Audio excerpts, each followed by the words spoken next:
আৰু আজি মই অসমৰ ৰাইজক মোৰ ইউটিউব চেনেল আৰু ফেচবুকৰ জৰিয়তে আজি মোৰ অকাত দেখা আছোঁ আপোনালোকক। আৰু এওঁ মোক ভিডিঅ'টো কৰাত সহায় কৰিব। এইটো মই টচ লৈছোঁ 120 টকা দি, দেখা পাইছি?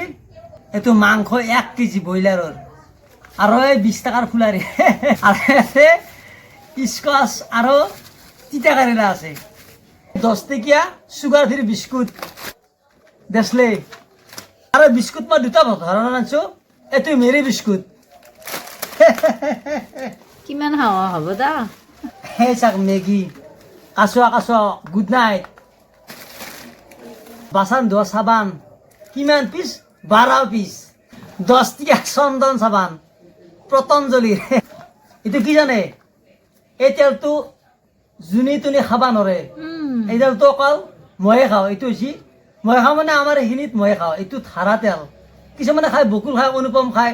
এই মানে কেৰাহীত দিয়াৰ লগে লগে ফেন উঠি যায়, ফেন। চিৰা 1 কেজি চাক, 1 কিলো চিৰা, 1 কিলো 60 টকা দাম।